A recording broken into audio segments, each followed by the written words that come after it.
Ladies and gentlemen, good morning and welcome to Run Leagues Club for the meeting of the candidates today for the federal election 2022.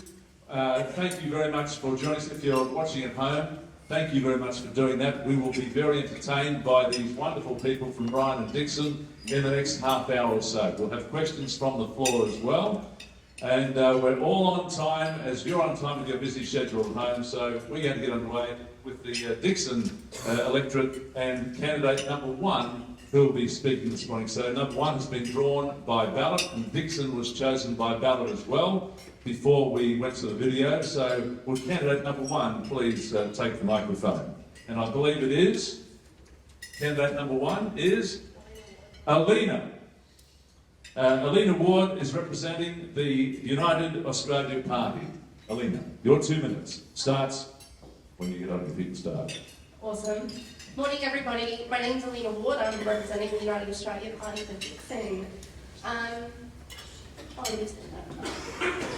Thanks Brian. I'll just tell you a little bit about myself. I grew up in Zebra. I'm an ex-dairy farmer. I grew up working the land alongside my family. It was a beautiful lifestyle which tragically is being destroyed. Zebra had 36 dairy farms, it's now down to 1. And that was because of the introduction of the deregulation laws which saw basically all the dairy farms shut down around Australia. What's left is next to nothing, and we import a lot of our milk now, so I guess I've always held a little bit of a bee in my bonnet towards Liberal because they closed down a lot of agricultural and dairy farming industries and they left the farmers to fend for themselves. I mean, the farmer suicide rate went through the roof, people had their lifestyles ripped out from underneath them, and the government just moves on as if nothing has happened. So that's a little bit what we're experiencing right at this moment as well, with all these mandates and lockdowns that we've been going through. People have been forced into positions they don't feel comfortable in, they're not happy with, they're being forced to put things into their bodies that they don't agree with. And while a lot of people will say, oh, they're not forced, there's a choice. When you're threatened with your job, when you're stopped from seeing your family, when you're threatened to be locked out of social activities, it's a threat. And our government is literally terrorising our people. And I think it's time that we change that. We need a change and we need to introduce freedom back to our people. And again, not everybody has lost their freedom in their eyes, but a lot of us have. I personally have been mandated. I was stood down for the 3 jobs. Is that 10 seconds? No, that's about 30 seconds. Oh, okay. That is 10 seconds. That is 10 seconds. Sorry, Lena. Oh, that's okay. So yeah, I'm here for freedom. And we have a great policy and a great economic plan to bring Australia back to be better. And the main thing is to stop the mandates, give everybody back their rights, introduce a Bill of Rights so they can't be taken again. Because families are on their knees at the moment, people are struggling, people have lost their homes and their businesses. Thank you, Alina. Alina Wood from the United Australia Party, ladies and gentlemen, for the Dickson electorate. Thank you, Alina. First came off the rank. Thank you very much. So it's a 10-second bell. It's not very loud. You got the big planer there? Tea lady. All right. For Ryan now, who's drawn number one for Ryan?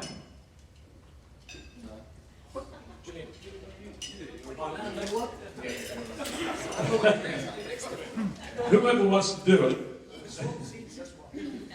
Axel Dinkoisner, representing the Australia Party.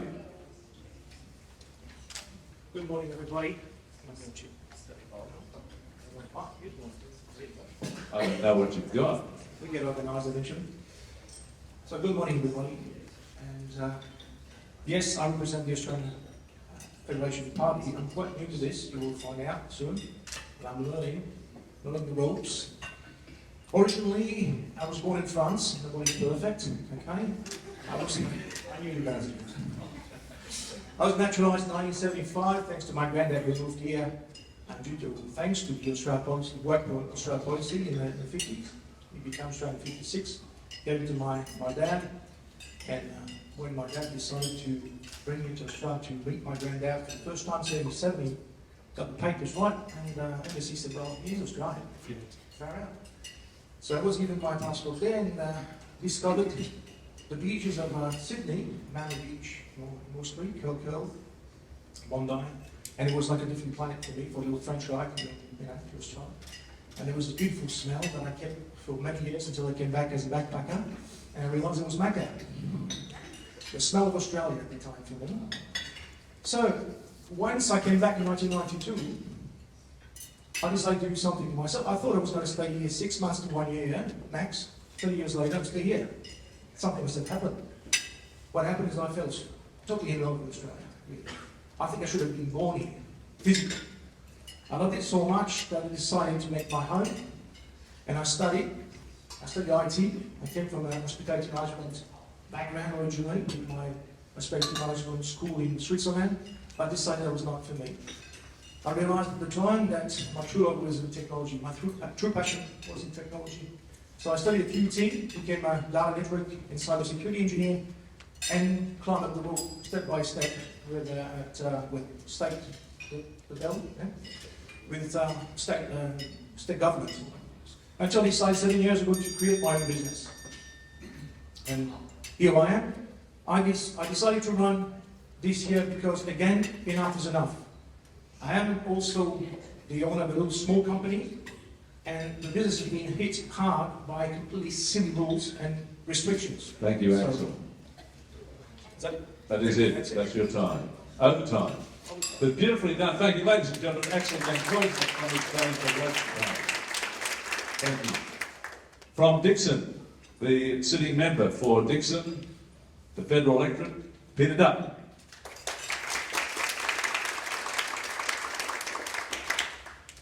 And thank you very much, ladies and gentlemen. Thank you for being here this morning. It's an important part of our democratic process. I want to say thanks very much to Mary and to the committee, Chamber of Commerce, which is deeply immersed in our local community here and does a lot of good for our community, but also connects very well with the local school and local schools. And it's great to see the participation of students here today as well.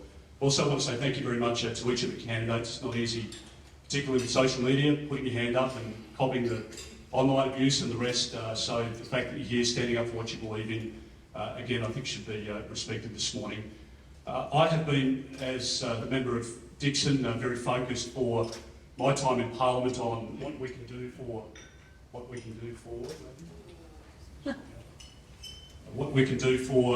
the local community, particularly local schools, local infrastructure, the work that we've been able to do with the PCYC, with the local All Abilities Park here in the Hills District, the work we've done with Patrick Road State School, for example, for a new school hall. So trying to focus on the way in which we can improve our local community. I have a background as a police officer and also a small business person, and I've been acutely aware over the last couple of years of what small business has been through, but what families have been through as well during the course of COVID. With the assistance of JobKeeper, we helped save 700,000 jobs, including those in our own electorate. I remember speaking to a local small business person here employing a couple hundred people. The advice from his solicitor and his accountant was to go into voluntary administration because they thought that during the course of COVID they would not be able to keep afloat. And with the economic support that we've provided, we have been able to support those businesses and to turn our economy around into a position today which is the envy of the world. Unemployment rate of 4%. It was predicted to be 15% at the start of COVID. So there's a lot that we can do as we come out of this, but we can only do it if we manage the economy well. All of the things that we need to pay for to support, to keep our country safe, it requires good economic management, and that's what we promise at this election. Thank you, Peter. Peter Dutton. Sitting for Dickson, Diane, please. Next up, somebody from Ryan, please. It's Peter Cossar. Peter Cossar, representing ALP. And apart from Peter Dutton, has the neatest haircut in the building. St. Barbara. Good morning, everyone. My name's Peter Cossar. I'm the Labor candidate for Ryan. Look, I'd like to start by, of course, acknowledging the traditional owners in the land on which we're holding this meeting, the Turrbal people this side of the river, and of course acknowledge our elders past and present. I've been self-employed for 35 years working in the performing arts and building industries. I understand the uncertainty facing so many small businesses.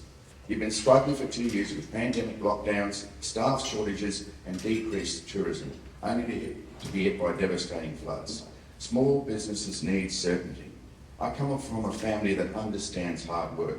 My Italian father came to Australia after the Second World War and worked as a cane cutter before starting a carpentry business. My mother was a registered nurse in aged care, and when I left school I went straight into a building apprenticeship and got my ticket before being the first person in my family to go to university. I've lived in Ryan for almost 25 years with my wife and our 2 sons. I got involved in politics because I can see opportunities diminishing for my colleagues and my friends. Businesses are closing their doors, unable to keep functioning, and at the same time we're seeing gross displays of money for mates, sports rorts, car park rorts from the current government. This is why Labor has committed to a federal ICAC with teeth to get rid of the rampant corruption and waste use that we've been seeing from this government for the last 10 years. See, I want to be part of a government that actually takes responsibility and makes a positive difference to individuals and to small businesses that are the backbone of our community. An Albanese Labor government will deliver a better deal for small business, providing certainty to small business community in times of crisis, ensuring that they are paid on time, cutting transaction fees at the point of payment, and making government work for small business, not the other way round. Thank you, Peter Grosser. Standing for Brian. From Dickson, next up, please. Your 2 minutes. Go. And this is Alex Beback. Alan, sorry, there's Axel here, sorry, Alan Beback. Well, that's. Can you hear me now? Yeah. Yes. Right, so, g'day. So, for those of you who don't know me, my name's Alan Beback. We do have a website, dicksonindependent.info, which has all my policies and such like that. So on the screen it'll come up, so I won't rehash that now. Give you a chance to know how it is. When I left high school, I knew roughly what I wanted to do, but not how to get there. Right? I wanted to understand the world, so I ended up going to UQ to study biotechnology and joined the army in the medical corps. And after, you may remember, Peter Beattie was the premier, chased the biotech jobs out of Queensland, followed one then to Victoria. That soon got pushed off straw as well. So rather than follow it outside Australia, I actually enrolled at the Air Traffic Control College down in Melbourne. Went into air traffic control like my dad. After a year into that, I knew it was definitely not for me. Apologised to my dad, said, don't know how you did it for 30 odd years. But moved on. Called up to the university, UQ, where I'd done my biotech, and asked, could I get credit for any of my subjects, right? I'm retrained as a geologist to take part in mining, but after that I basically did everything you could do as a geologist. So I worked in the environmental side, in precious metals like gold, base metals, copper, nickel, cobalt. Went into the energy sector, in both exploration and production roles, moving into mineral sands, rare earths, and eventually into silica sands and construction materials. After moving on from geology, I guess I've gone to sort of project management roles these days. When I was at university, I came across a Greek proverb, which is that you should live every day as though you would die tomorrow, and spend your time learning as though you will live forever. So with that in mind, I've continued to study full-time throughout my working career, and I've picked up qualifications in economics and finance. So what you can see is that my experience basically spans defence, biomedical sciences, aviation and travel, construction, mining, energy. Thank you. Thank you, Alan. Be back. Independent. Interesting background. Now you get your rocks off in politics. Love it. And I love the fact you mentioned the philosophers, because Marcus Aurelius from Meditations, famous Stoic philosopher. That's the whole thing about living every day of your life as if it is your last one. It's not the last day for... Who is next for Ryan, please? Janine Rees from the Australian Progressives Party. Ladies and gentlemen, Janine. Thank you. I'm lucky I live 2 minutes up the road. I'm motivated to run as candidate for Ryan because it's my home. I've lived here most of my 52 years and plan on around another 52 more. So I'm looking for good aged care and good super.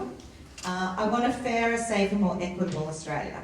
I want safe homes, schools, communities and environments. I want everyone to have equal opportunity to be successful. To do this, we need to rebuild our political and economic landscape to be a much more engaged, empowered and ethical democracy.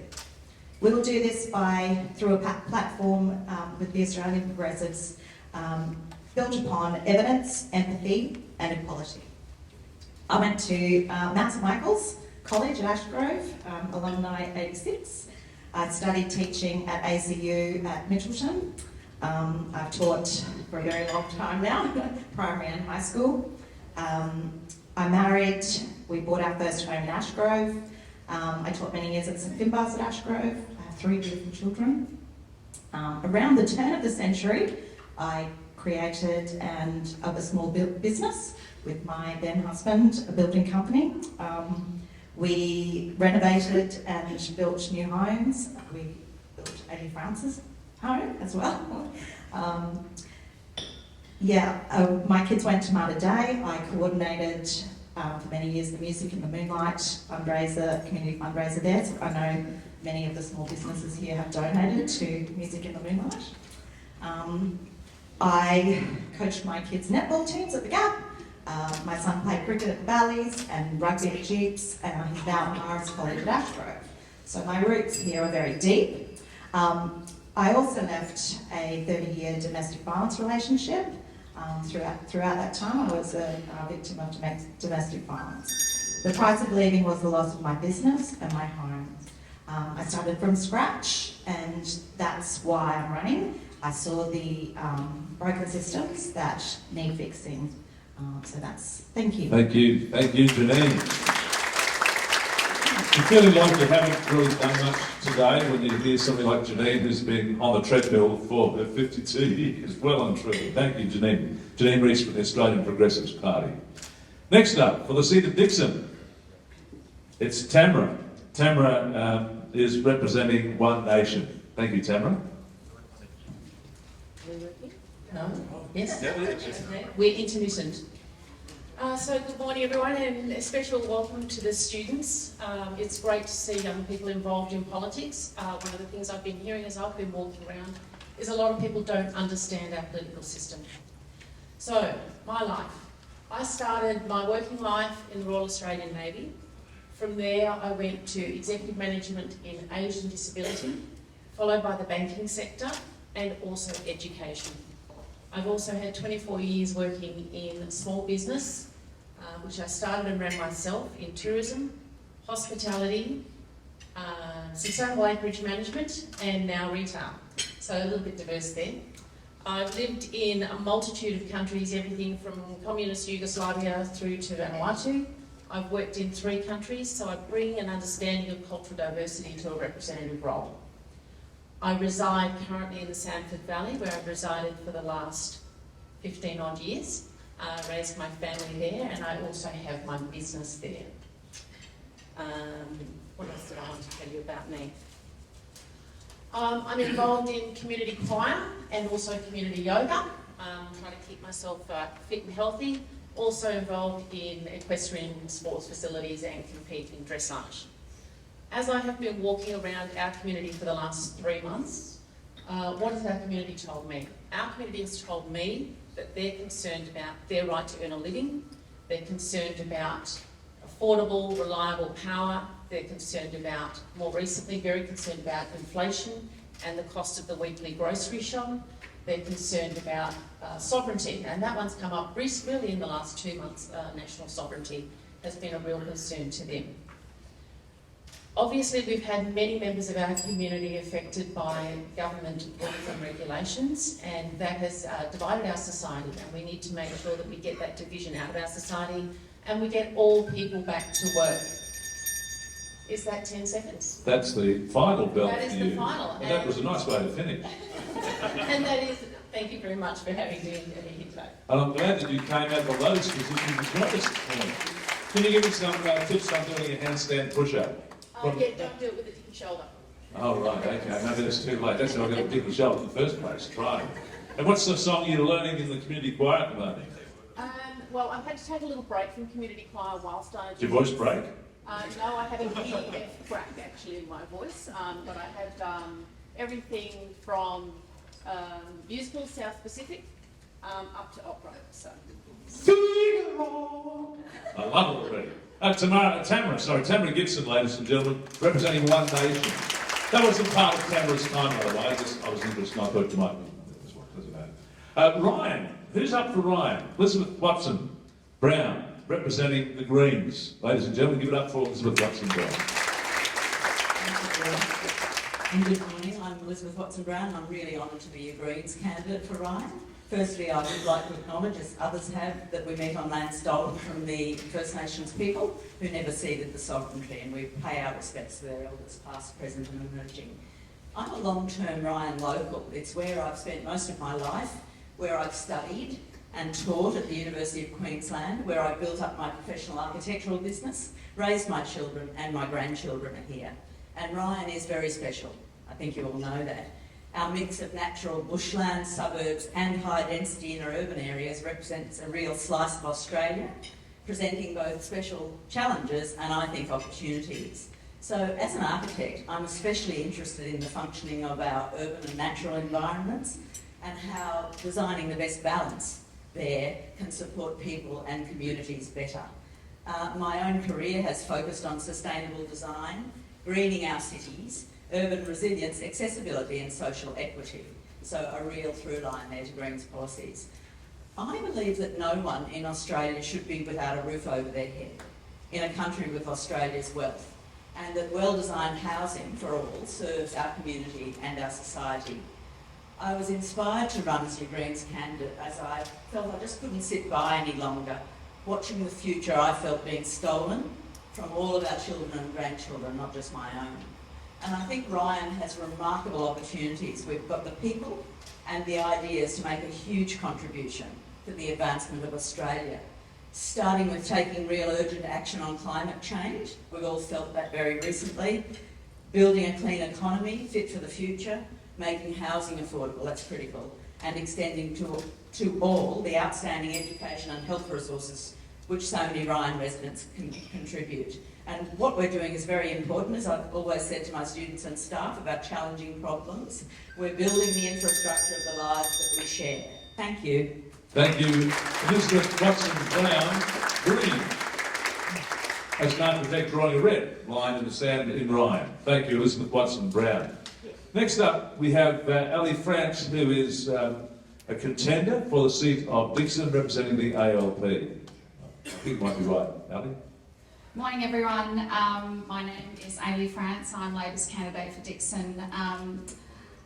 Firstly, I want to acknowledge the traditional owners of the land in which we meet and pay my respects to elders past, present and emerging. I really want to thank the Hills Chamber of Commerce for putting on this wonderful event and getting this all together. I feel really grateful to have the opportunity to be here. For those that don't know me, this is my second time running in this seat. I live in Arana Hills, just down the road. I am a working mum to 2 teenage boys. I got involved in politics after I lost my leg in an accident. I spent about 4 or 5 years in and out of hospital and got very cranky about out-of-pocket health expenses, the costs of scans and tests, going to see a specialist. I met a lot of people with chronic health conditions that were really struggling. My first job after that accident was for a palliative healthcare charity. I met a lot of people with terminal cancer who were really struggling financially, and I wanted to see change. So that's why I am here, and now I'm running for a second time. I really feel that there's a lot at stake this election. I feel that we're at a real crossroads. There's a crisis in our aged care sector. We need action on climate change. We need a federal anti-corruption commission. We need to address wage growth and the costs of living. And we really need to transition our economy so that we can become more self-sufficient. Labor has a really positive plan for the future that addresses all of those issues, and I'm really excited to be able to answer your questions today. Thank you. Thank you, Anthony. Is it rough being a journalist or in politics? Was it rougher being doing journalism or in politics? That's a tough question. Well, there'll be tough ones coming later. That's an easy one. We'll get to the tough ones soon. You'll be right. Okay, who's next up for Dickson? The sitting member for Dickson, representing the LNP.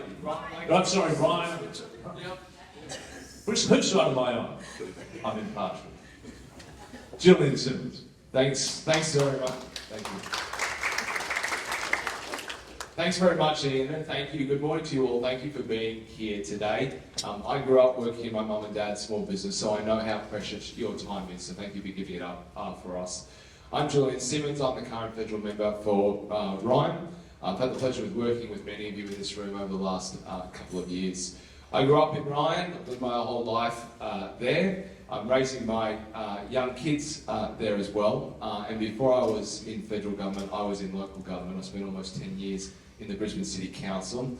And it's a passion of mine through local government and now through the federal government to work with local community groups, work with schools, to make sure that we upgrade our local roads to reduce congestion, to make sure that we protect our local lifestyle and protect our local environment, and we do practical things that help ensure that Ryan continues to be the wonderful place that we love. Being in federal politics over the last couple of years was a little different to what I expected. There was a few challenges, COVID and now more recently the floods.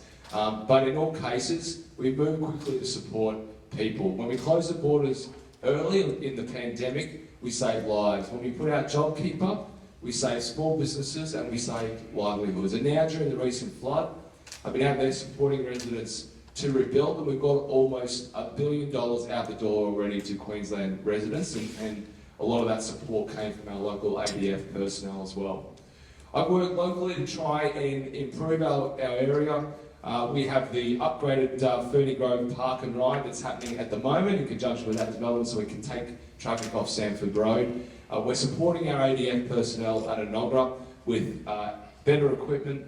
I've worked with the Gathorne RSL so that we can help secure a new $5 million wellness centre, but there is more that I can achieve through my local plan, and with your support I can do that. I can continue to support local businesses, reduce congestion and protect our lifestyle. I'd love your support, and join the chamber if you haven't already. Thank you. Thank you, Gillian. Gillian Simmons, who is the sitting member for the electorate of Ryan. Let's go back to Dickson. Vinnie Batten. I met Vinnie in the car park for the first time this morning, and he put a mask on straight away. I said, oh, I'm okay. Can I help you with your sign? Because Vinnie with the Greens, he was doing everything by himself. So let's hear more about the Vinnie Batten story for the Greens in Dickson. Sweet. All right, check 1, 2.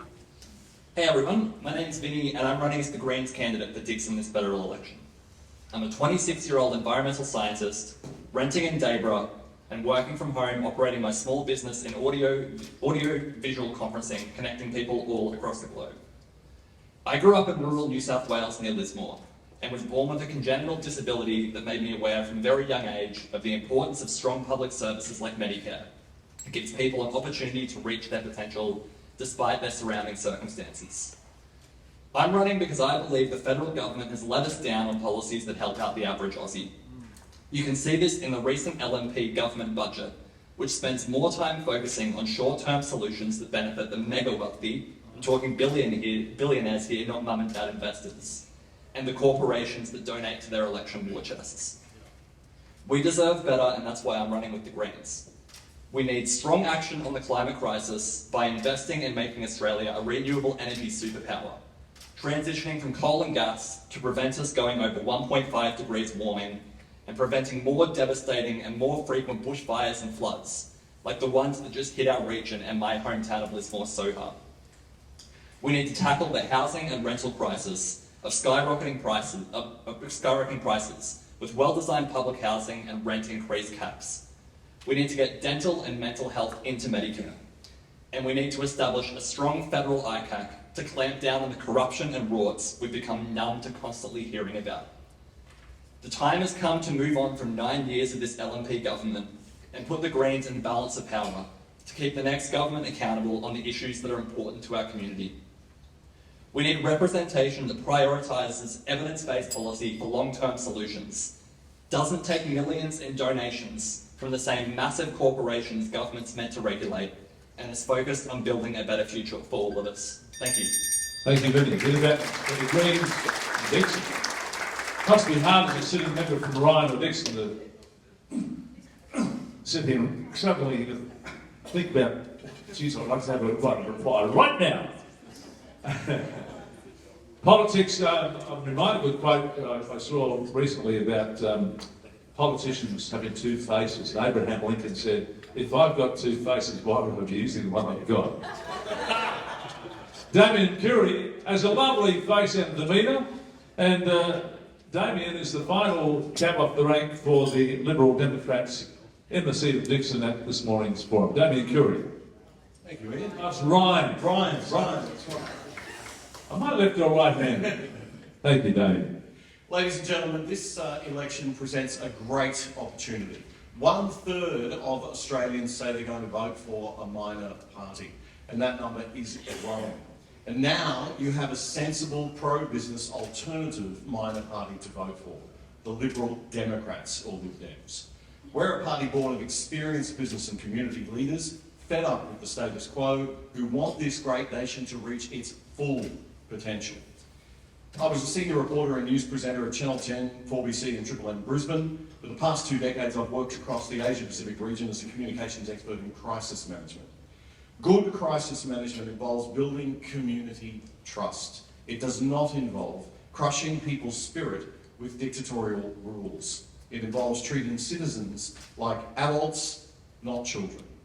There is a better way. The Lib Dems are the only minor party option with a leader as experienced in government as Campbell Newman, our lead Senate candidate.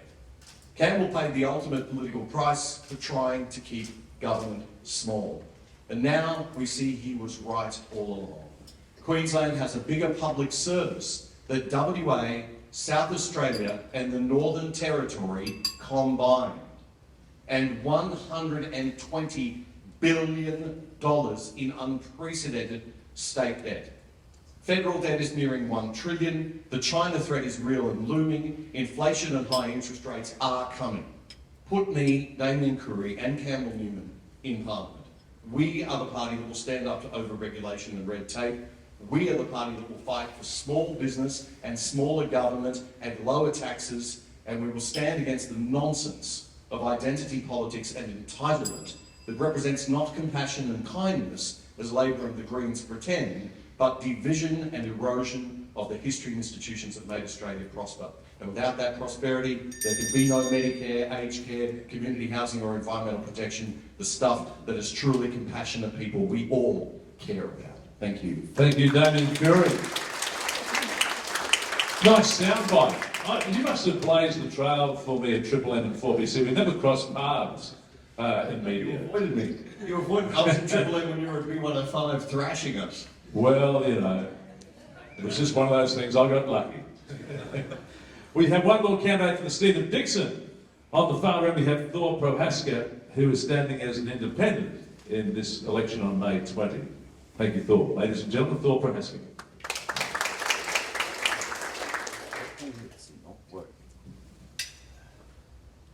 That Vinny turned it off. You have to do that. Thor Prohaska, ladies and gentlemen. Good morning, ladies and gentlemen. This is the third time I've stood as the independent candidate for Dickson. Many people would wonder why would I keep coming back as an independent, because we have very little chance. If I was in Kooyong, might be a different story.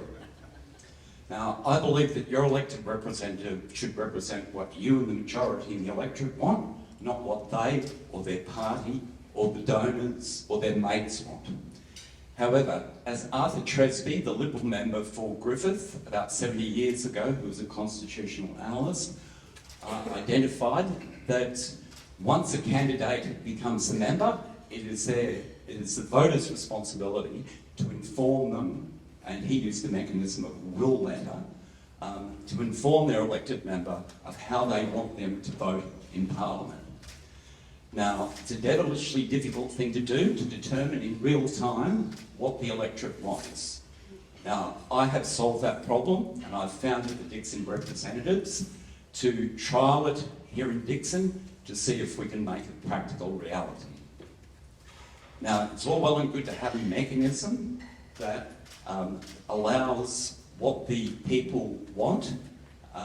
However, at the moment, the Constitution has nothing in it that defines the relationship between the elected representative and the voters, and therefore, when the rep goes to Parliament, they can vote how they want, and even if the majority in the electorate say they want something, then they do not have to follow that. Now, in order to make that a reality, I have signed a Commonwealth Statutory Declaration declaring that if I was elected, that I would represent what the majority in the electorate want, and the penalty is 4 years in jail if I don't. Now, I don't particularly care.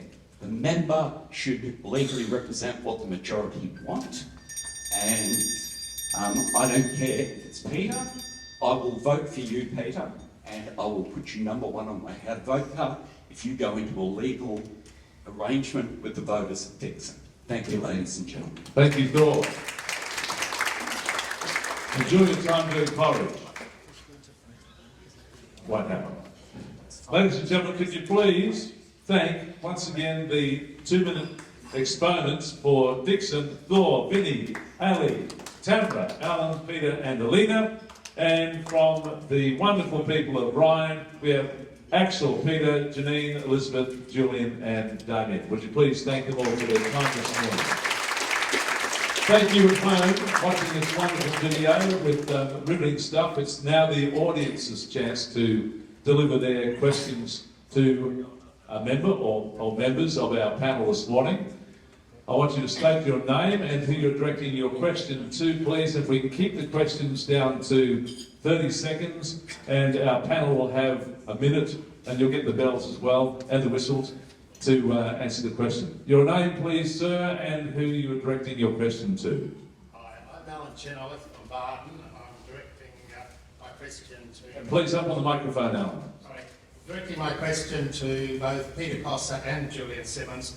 What is your party's long-term vision, I mean beyond the next 3 years, for an Australian economy that will benefit all Australians?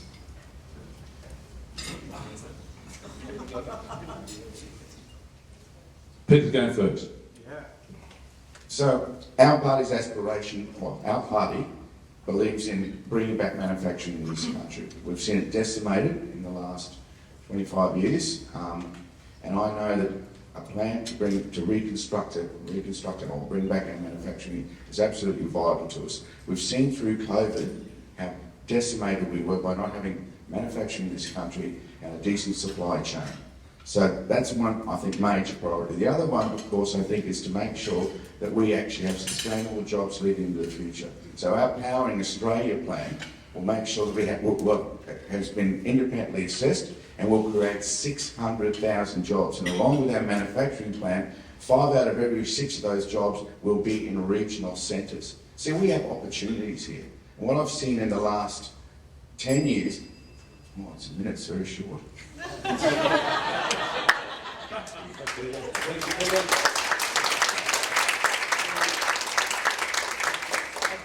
It's 10 seconds, you get a 10-second thing before the... Oh, right. It's still the same. 10 seconds. 10 seconds, finish, Peter. You got 10 seconds, Thank you.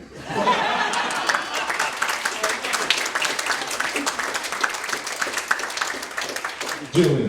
Thanks very much, Ian. Well, look, I'm very grateful for the question because the economy is at the heart of everything we do. We need a strong economy if we are going to roll out the strong services for aged care and health and education that we all rely on. And that's why the government, and will continue to do this in the long term, which is what you asked about, will continue to keep the economy strong. We will continue to focus on lowering taxes. It is absolutely in our DNA. You've seen us do that over the last 3 years and longer, and you can be guaranteed that we're going to continue to do it in the future. And we're going to continue to create more jobs. We've made it a promise to both keep taxes low and to continue our focus on creating jobs, because if we can do that, we can keep the whole economy strong. We can keep small businesses like yourself pumping by things like the instant asset write-off and lower taxes, so that you can continue to grow and you can continue to generate jobs, because we know it is you that is the engine house of the economy.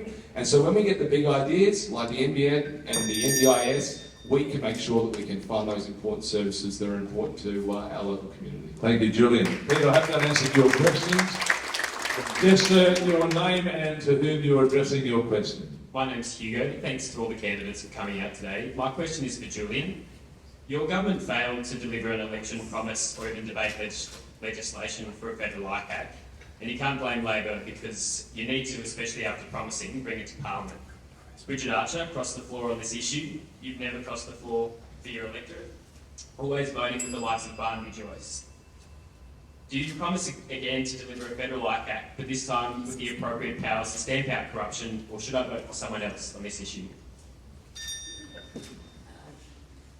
Sure, no, look, I really appreciate the question, and I certainly do support a federal ICAC, as we supported it last term, and we have done the work in order to achieve that. We have over 300 pages of draft legislation that has gone out to comment so that we can talk to stakeholders about getting the right model.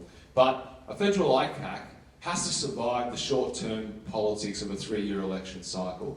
We want something that the LNP and the Labor Party can come together on so that we can work together in the Parliament to put in place a federal ICAC that will survive and won't be changed depending on who is in the election. Now, right now, we favour a model that is closer to Queensland, Queensland's model. So in the Queensland model, you have hearings and then a report is released, though I know Jackie Chan is trying to stop her report being released currently.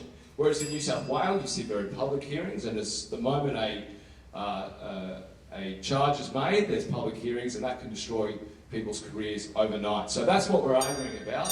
The Labor model, which is closer to the New South Wales public kangaroo court hearings, or our model, which is closer to the Queensland government, and we'd like, if we get re-elected, that we can take that mandate forward for our model. Thank you, Julian. Julian Simmons, answering your question, sir. We have Dickson over here as well. We can take some questions. Not much just post one, it's one from the chamber. That's right, Peter, I've got it. We'll direct this to Tamara, representing One Nation in the seat of Dickson in the federal election. Where will you or your party, this is from a member of our chamber, where will you or your party be directing your preferences and why? So, as we all know, in the seat of Ryan, yeah, that was great. It was a great voice. As we all know, in the seat of Ryan, we are going. Ryan Dickson. Did you get it right? Left hand, right hand. We have 8 representatives on the Green paper, so the House of Representatives. I would like you to put me as number 1, obviously, and the rest of the preferences are your preferences. So I would encourage each and every one of you to look at each and every candidate and see which of those candidates most aligns with your values and what you want for the country. That's what I would like you to do. As a member of One Nation, we are saying, put the majors last, they haven't served us well, and then look at your independent and minor parties and work out which one of those candidates you want to put 2nd, 3rd, 4th and 5th. Thank you very much. Thank you, Tamara. Next question, please, and I believe it's John. Can I say once again, on behalf of everyone in the chamber and our panel this morning, thank you very much for Ferny Grove High School for giving you guys the time to come out this morning. Now, John just got an A. It is John, isn't it? It is John, yeah. I've got the light on here. Got an A in humanities.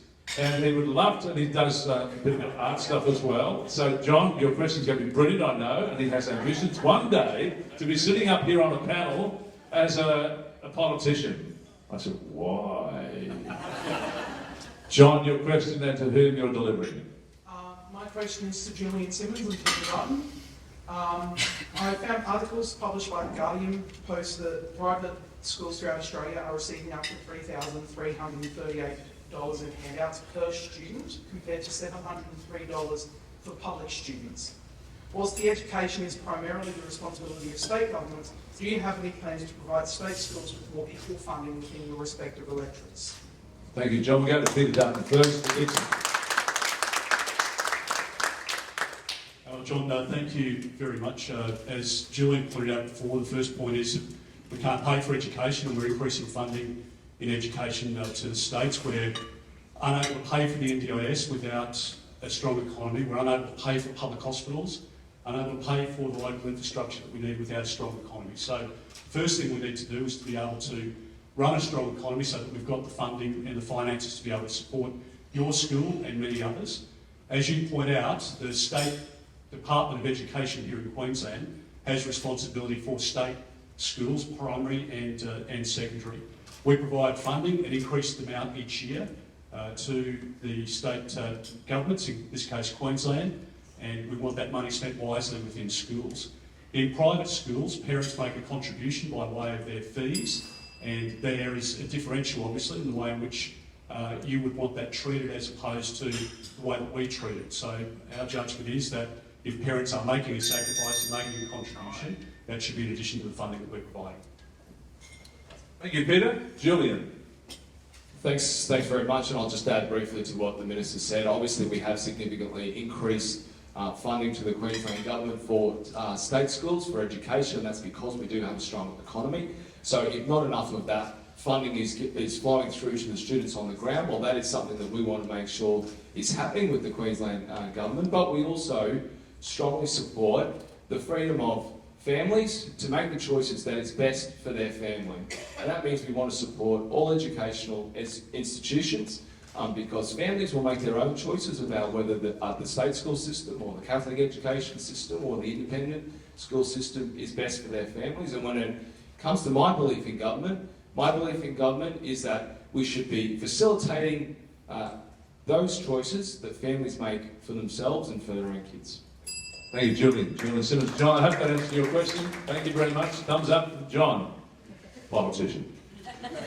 Another student from Ferry Grove High School. Your name, young man, and... Oscar Ratcliffe. Oscar. Thanks for having us today. My question is just directed at you, Minister Peter Dutton and Benny Baden, if that's all right. With the IPCC, the International Authority on Climate Change, and Expo, releasing a report this year that it is now or never to take drastic climate action to prevent a climate disaster. And with climate change being a key issue for young voters, what drastic actions do you plan to support if you were to be elected to the House again?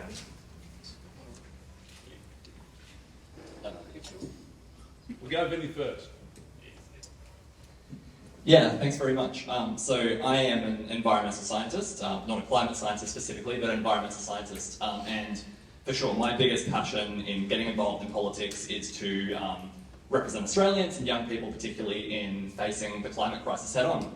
Because you're right, it's the biggest threat that we face. Scientists around the world are in consensus about that. So we need to focus and hone in on policies that prevent warming of over 1.5 degrees Celsius. And at the moment, both the LNP and Labor don't have suitable plans for that. They are both on the same page with opening 114 new coal and gas sites across Australia. That's new. And we think it's a better use of our time and resources to be talking about how we can transition out of these sectors while taking care of the workers to transition into the renewable sector and be able to make Australia a renewable energy superpower that gives us a new pillar to our economy in the context of renewables. Thanks. Thank you, Vinny. Peter Dutt. It's not sure it's working.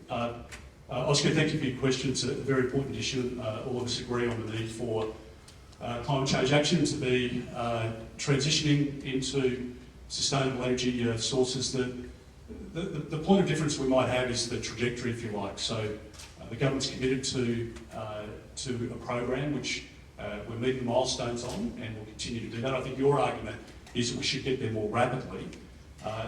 The difficulty is that, we all could be strongly in favour of EVs, for example, a hot topic, and we can all purchase EVs tomorrow. The question is when we go home at 6 o'clock at night and plug our vehicles in whilst we, get ready for dinner, take care of the kids, whatever it might be. Is that realistic with science where it currently is?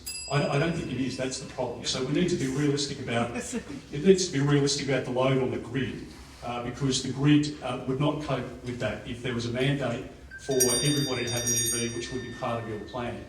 So we need to get the balance right, and very strongly supportive of electric vehicles. In this example, we're sort of out of time, but it's a question of what science can accommodate and what we can do in reasonable time without closing down businesses in this room. Thank you, Peter. Thank you, Oscar, for your question. Thank you, Peter. And thank you, Vinny. Norway doesn't have sales tax on their electric vehicles at the moment. I thought the sales have gone through the roof. It'd be a wonderful thing if we could knock sales tax off EVs in Australia. We're doing it. You're not even there. Thank you, Peter. Ladies and gentlemen, the next question comes from? I'm Kerry Livingston from Eakins Hill. Thank you, Kerry, for your question. I have a question for Ali France and Benny Batten. All of Moreton Bay is internationally Ramsar listed wetland. Wetlands include lakes, rivers, swamps, floodplains, estuaries, coral reefs, mangroves, shorelines, salt marshes. Can you demonstrate that you understand the importance of Ramsar wetlands like Toondah Harbour and their connection to the Dickson waterways? How will Labor protect them? Thank you, Alan. Sorry, I missed your first name. My first name is Leanne Kerry. Leanne. Call me Kerry. Okay, Kerry. Thank you for the question. I think it's an incredibly important question. Labor does have a plan to protect our environment into the future. I think over the last 10 years, there's been a gaping hole in policies to protect not just our natural wildlife, but also our habitats, which are just so important. I think one aspect that we will be doing is changing the EPBC Act, the Environmental Protection Act. It's been a long time coming. I know that the current government proposed changes that would hand the power back to the states. I think we need to have a wholesale review of that act and make sure that we make the changes that can actually protect our beautiful flora and fauna and our habitats. I'll hand over to you now. Thank you. Thank you, Alan. Thank you for that question. We need your response. Yeah, thank you so much for the question. Yeah, so obviously when we're talking about wetlands, you know, it's clear they're a crucial ecosystem that we need to protect at all costs. And obviously one of the huge tensions is development versus conservation of areas.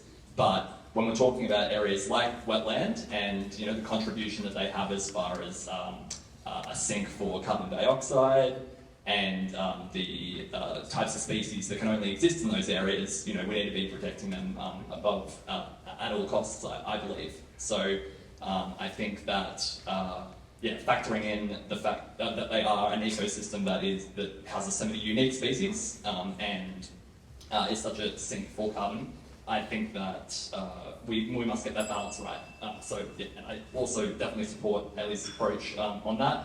Around state protection for those areas as well. Yeah, thanks. Thank you very much. Thank you, Kerry, for your question. Next, please, your name and to whom you're addressing your question. Yes, my name's Jen Basham. I'm addressing this to Elizabeth and Julian. This region cares about conservation. A lot of Ryan campaigns have highlighted this, in particular yours, Julian, and your support for tree planting, etc. One of the biggest Queensland commitments announced so far for economic development is $483 million to the Urana Dam project, yet reports have suggested it will flood 6,100 hectares of forest. The business case assumes a sustained increase in coal production when the International Energy Agency suggests a decline of 57% over the same time period, and it's unclear if it will make a return on investment, or perhaps it could be as low as 26 cents in the dollar. Do you support this project? What do you say to these concerns, or what would you suggest to give an alternative economic development project?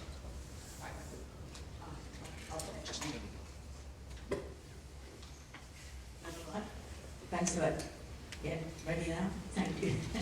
Thanks for that question. It goes right to the heart of what we Greens think is the right direction in terms of economic development for Australia, and that is supporting clean energy and supporting, as someone mentioned before, green manufacturing jobs. We actually have an amazing opportunity in Queensland and Australia to do that, and that is the way we're going to have a thriving economy in the future. We cannot have it without real action on climate change. The Urana Dam is going in the opposite direction in my view, and certain elements of it do not pass the pub test either. So in my view, real action on climate change equals a thriving future economy, equals the way we look after everyone in Australia. It's very clear that is the way the world is going. We cannot stop the fire of this urgent climate action that we need right now by pouring petrol on it, and I'm afraid that is what both old parties are doing at the moment. Thank you. Thank you, Elizabeth. And Julian. No, thank you very much for the question. I have to upfront declare that my wife works for the Iran Dam project. You probably knew that because it's been in the press and it's on my register of interest. So of course I would excuse myself from any decision-making process around that. So I would simply make the overarching comments that new projects have to stack up, they have to go through the environmental process, and they all have that standard, whether it's national environmental approvals or whether it's Queensland Government environmental approvals. And you're quite right, I do focus a lot on protecting our local lifestyle, making sure that I work with those local community groups who are undertaking bushcare work, who are undertaking revegetation, to make sure they get the funding that they need, to make sure that we are undertaking practical environmental measures like putting solar panels on the local kindergarten and all the rest of it. All this helps to contribute to the fact that we are on a trajectory to get to net zero by 2050. That's where we want to be. Right now we're meeting and beating our targets, and I strongly support those efforts, and we'll continue to make sure that we do what we need to do locally to be part of that solution. Thank you, Julian. Thank you for your question. Next, please. Your name. Thank you. My name's Guy. I'm from a southern suburb of Brisbane called Melbourne. We won't know what that against. You've got to come from somewhere. I don't know what that's me. My question is for Peter Cossa and Damien Guri. $1 trillion in public debt, $200 billion in coalition talk. Is there any way that the coalition can now present itself as a fiscally responsible party, especially from a Liberal Democrat perspective? Thanks very much. Damien. No. I don't think so. I think there needs to be a radical change inside the Liberal Party, especially. I think the party has drifted from its core values. They're not standing up for business anymore. They're not being fiscally responsible, running up $1 trillion debt. $1 trillion debt is inexcusable, COVID or no COVID. It really is extraordinary if you have a look at the charts. It's just extraordinary that we could be in this position. $1 trillion debt, as interest rates rise, which they're going to in the next few years, is going to mean about 50, possibly to $100 billion per year in interest-only repayments. Now, that's about, I think, a quarter to a third of the entire income tax revenue of the nation, and it's also about 1/10 of our entire federal budget. So we're in real trouble. Thank you for raising the point. And it needs a serious fix, and we've got to focus on getting the cost and size of government down, regulation out of our hand. Thank you very much. Look, thank you for the question. We went through COVID, and what I thought the Liberal government did was fine to put money out the door in terms of JobKeeper. Unfortunately, they put no regulation in it and no decent oversight, which is why $20 billion of that went to companies that actually didn't lose, or their incomes didn't decline. That's where it gets really problematic. At the same time, they're the highest taxing government since Federation, is my understanding. So for me, you're absolutely right, their economic credentials are at the door. But it's not just about economics, it's about what we've got to show for their time in government. There are no major infrastructure projects. There is actually nothing at the end out of all this debt that they have created.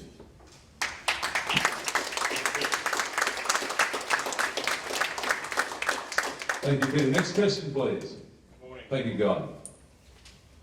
Good morning. My name is Abraham Harris, not Abraham Lincoln. Resemblances. I am a sole practicing solicitor. I've been practicing now for 20 years, so my question's directed at the major parties. We trust that the question will be the truth. Correct, it will be the truth, nothing but the truth. I've been active for people with significant disabilities for a lot of that time.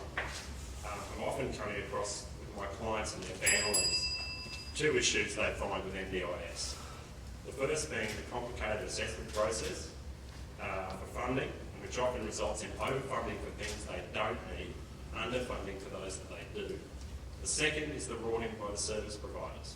What I'd like to know is what the government and the Labor Party intend to do in relation to those two significant issues. And to whom are you addressing your question? Either to Peter Dutton, to Julia, and perhaps to Ali as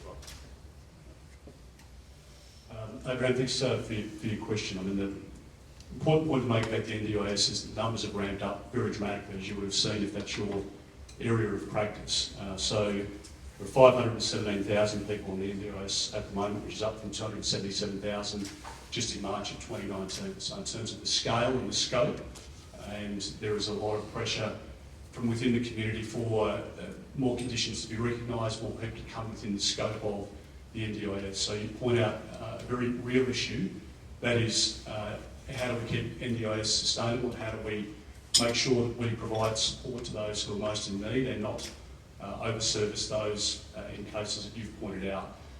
There's certainly a significant amount of compliance within the NDIS, and there are some providers who are exemplary and others who are not. And the question is, gathering all of that information from you and others across the whole country. We're now spending more on NDIS than on Medicare, and that's an investment in the people who deserve support. We want to make it sustainable by addressing some of the concerns that you rightly raised. Thank you, Ben. Ali, did you want to say something there? Thank you so much for the question. I think what is happening to the NDIS is actually quite heartbreaking. I speak to people with a disability almost every other day. There are people who are having their plans unilaterally cut in half with no discussion or consultation, and being told that if they wish to challenge decisions that they have to go to the Administrative Appeals Tribunal, which in itself is an incredibly stressful, time-consuming process. When they get there, it's them against a whole heap of lawyers, which in itself is a waste of money. We have already announced that we will do a review of what is going on with the NDIS. It has become overly bureaucratic, and I think it's strayed away from the intent of a user-driven system. You cannot have families and people with a disability having their services and their care cut in half without discussion. It's disgraceful. Thank you, Alan. The rest of the case? Thank you for your question. We might direct one to Janine. Janine, this is from the chamber. What is your or your party's plan, the Australian Conservatives,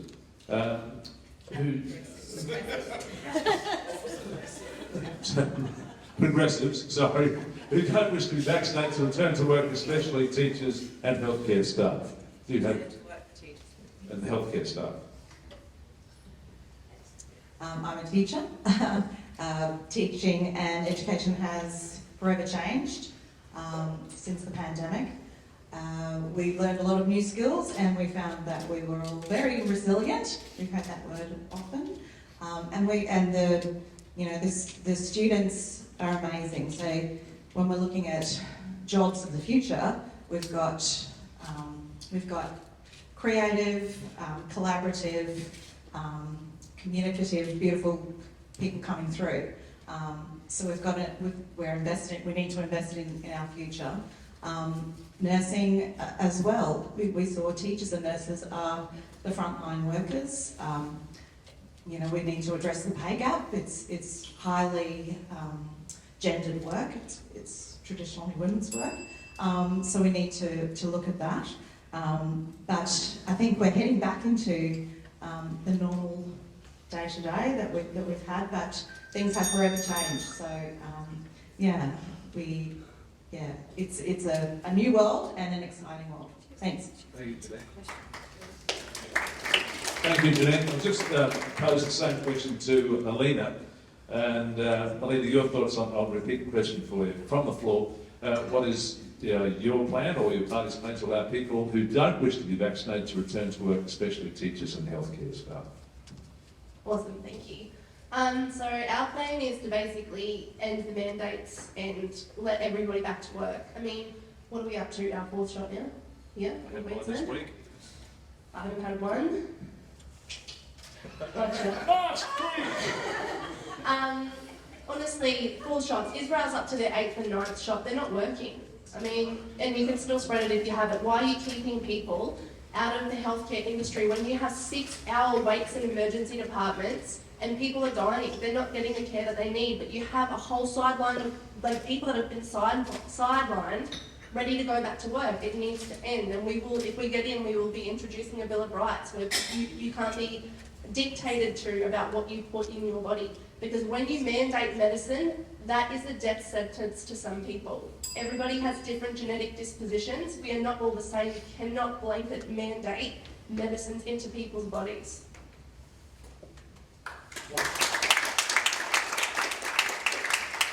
Thank you, Alina from the United Australia Party.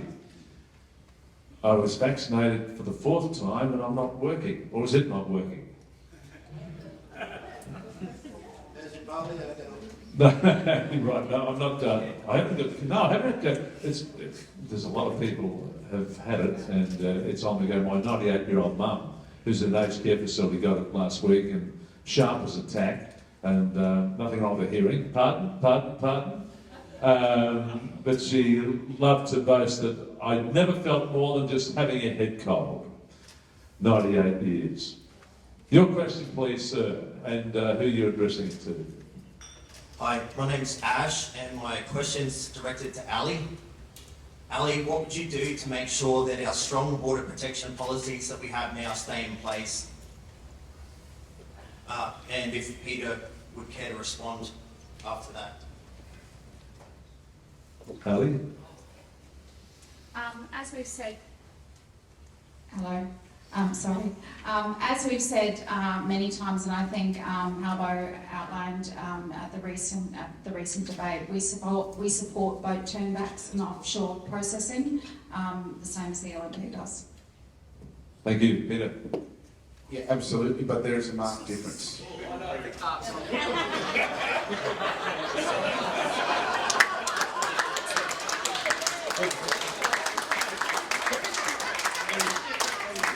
Well, Peter. But you can have a crack as well, Peter. You know. Just get in line. Haircut's a poor invitation, but still. Ash, thank you very much for your question. It's an important issue for us because, as we know, at the moment, whilst we have good boats on the water, people smugglers are trying to put people on the boats out of Vietnam, out of Sri Lanka, and this problem hasn't gone away. People are not prepared to pay money at the moment because they don't believe under our government they can arrive successfully. We have stopped the deaths on water. We have got children out of detention. We've closed 17 detention centres and we don't want to go back to those days. The Labor Party has now had 5 different positions on border protection policy in this election so far, the latest announced by Penny Wong last week. The reality is that the central pillar is not turning back boats, it's not sending people to offshore detention, it's temporary protection visas. And the Labor Party has been very clear that they don't support that because if you have a boat that's listed, that the Border Force officers have arrived to, and you're rescuing those people out of the water, they hop onto the Australian vessel and they're in waters. Under Labor Party policy, they get a permanent protection visa, they don't go home. And that's what the people smugglers sell. And that's what we've broken the back of. And we don't want to see ever a return to that. At the same time, we've been able to bring people in record numbers through the humanitarian program the right way. Thank you, Peter. Thank you, Peter. Thank you, Peter Dutton. Peter Costello, did you have a word on that? No, it's all good. What a man. Ladies and gentlemen, so Vinny, you weren't included, Vinny, but if you have a microphone in front that's working and you've turned it on, thank you. I'll be really quick. You will be. Yeah.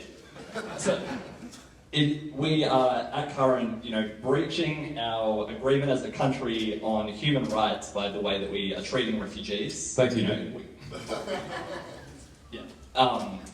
It is clear that, and I'm sorry to just bring it back to this point, but, with climate change, more and more people will be displaced from their home. Refugees seeking their conditions are only going to increase. We need to have real, honest conversations about what it means to be humane in the way that we treat refugees, while also keeping our country safe. I understand Labor's been wedged on this issue, essentially, because the Coalition has made such a demonising policy out of the way that we treat refugees and turned it into this really inhumane conversation about how we treat other human beings. And I think that we can have conversations about refugees that aren't just about that our security is dependent on locking them out at all costs. So I wish that was in the conversation a little bit more. Thank you, Vinny. Your question, please, ma'am, and who you're directing it to. Judith Heidoff, I'm the chair of the senior committee, and I'd like to ask this question of Peter Crosser. Peter, if you were elected, would you create a position in Centrelink branches specifically to assist mature aged people to help fill in application forms? Some are not computer literate, and do you understand their needs? Look, absolutely, and I think thank you for the question. I think you're absolutely right.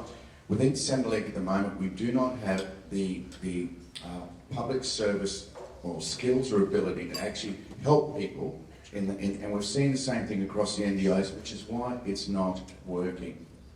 These guys continually cut from that part wanting small government. Well, the price of making that small government is you actually lose expertise and the ability to actually help people.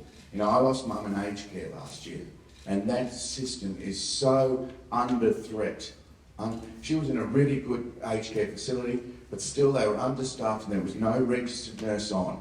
No registered nurse at all through the palliative care process. This has to change. And we know that it's actually an economic driver. If you've got an RN 24/7, we won't have people actually going, or aged care residents actually going in ambulances to hospital to actually have a pill.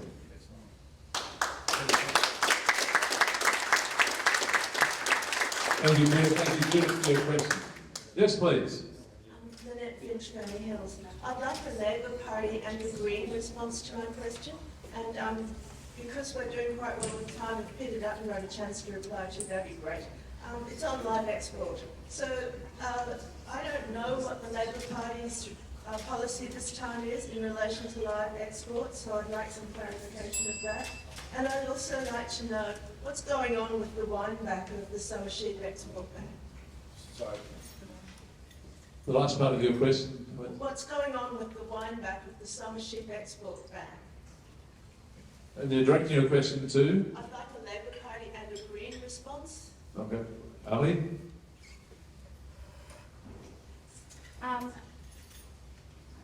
Sorry, I forget to turn it on every time. Sorry about that.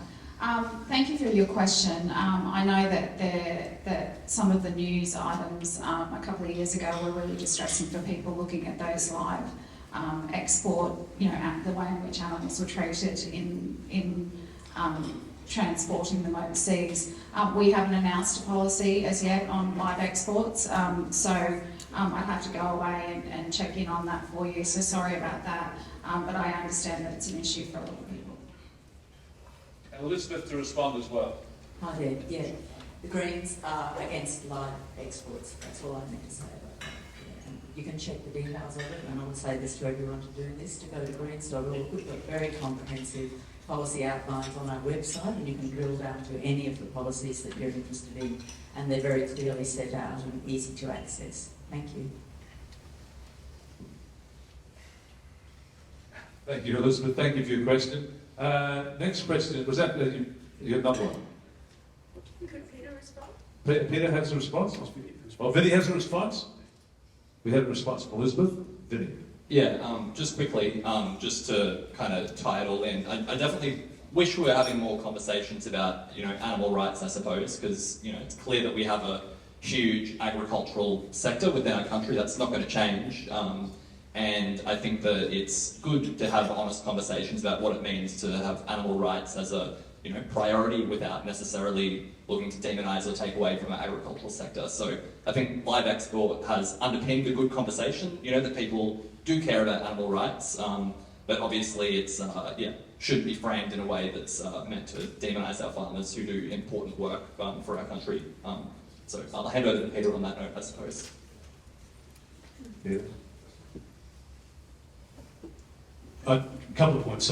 Firstly, none of us want to see animals abused or treated poorly at all, and neither do farmers. When you speak to farmers, they're horrified by any suggestions of abuse of their animals. I know Mark Fern's been involved in this for a long time at the state level. This issue, of course, came to prominence a few years ago when the live cattle export ban was put in place overnight with a very important trading partner. Labor Party ultimately reneged on that and apologised for it. But what we've done is to put in place additional vet resources, standards for both cattle and sheep to make sure that there is monitoring and standards that need to be met so that sheep and cattle and other live exports can be treated humanely. But without those live exports, some of those markets close, don't become available to farmers here in our country, and it's not our proposal at all to close down either of those two industries. Thank you, Peter Dutton. Thank you for your question. Thank you for your responses. And the next question, please. Remember, we have some independents here, and Axel and Alan and Thorn down at the end. So if anybody has a question to direct to these gentlemen as well, and ladies, thank you. Your question. Good morning and thank you. Is that on? Yes? Okay. My name is Dr. Hannah Warser. I'm a specialist in looking at the lived effects of policy. Especially, I have been looking for the past 6 years at asylum seeker policy under the Liberal and Labor governments. I don't want to ask my question in relation to that, but I will make a comment that billions of taxpayer dollars have been used to put people in offshore detention and to live on temporary visas, and people still haven't stopped coming. They've simply drowned at sea. It's just not been reported. Is there a question? My question is that a strong economy is important, but it's underscored by a strong community. I'm a teacher too, and they are inextricably linked. Literacy is currently backed by volunteers teaching people to read.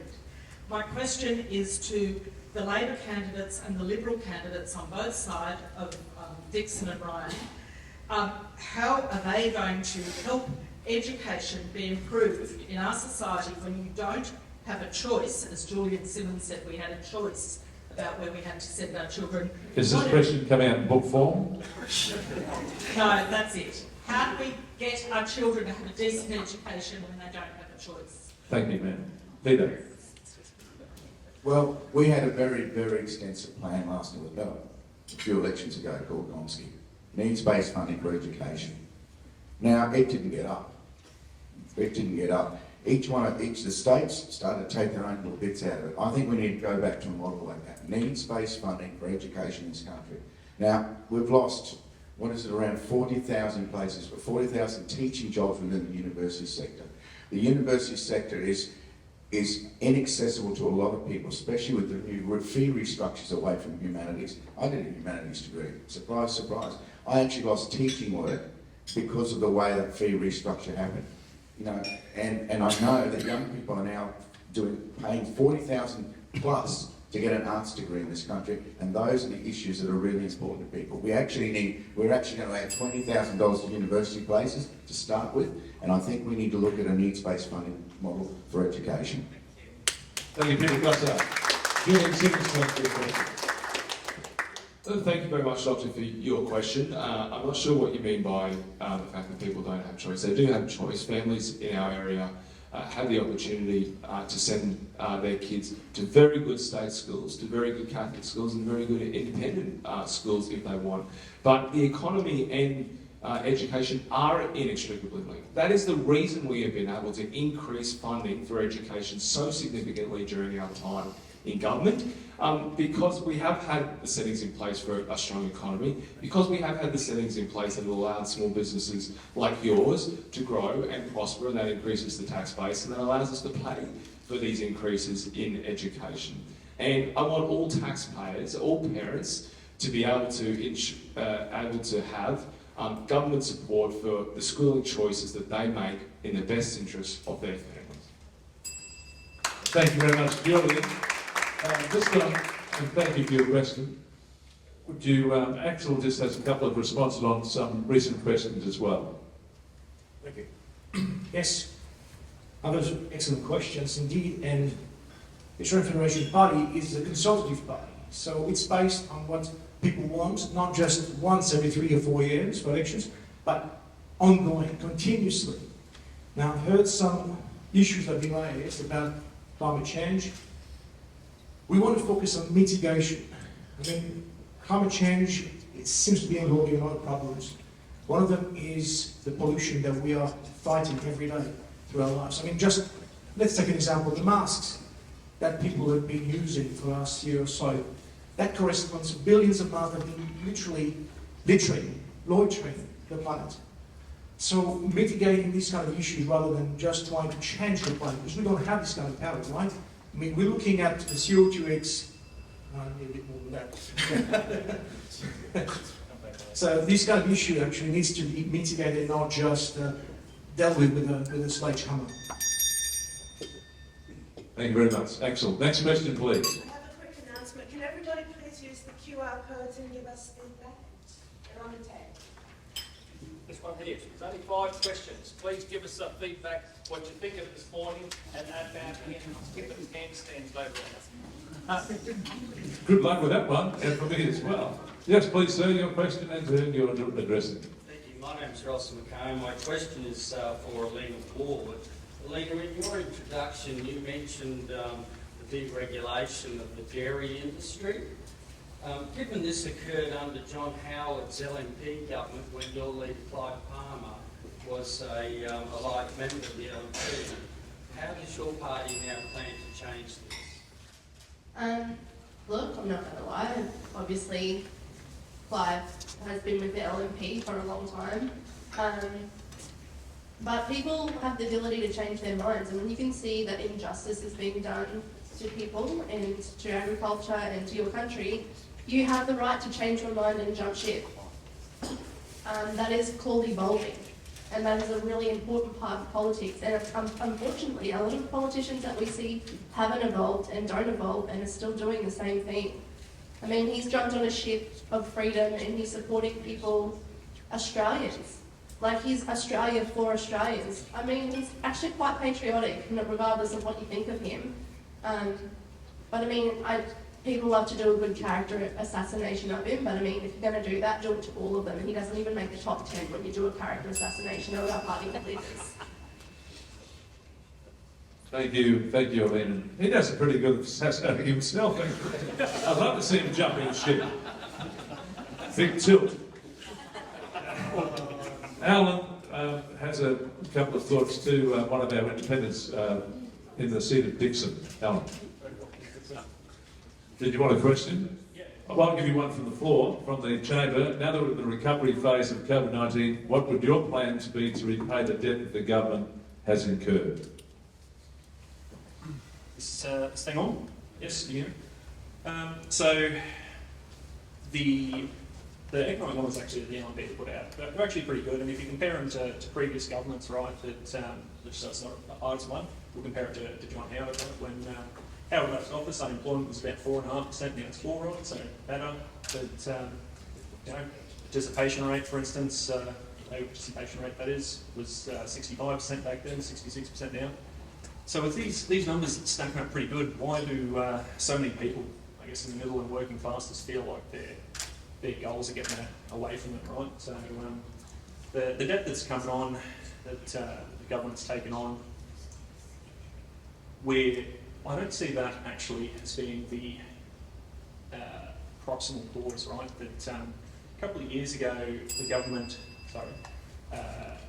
reduced the amount of money that's required for your deposit on a loan.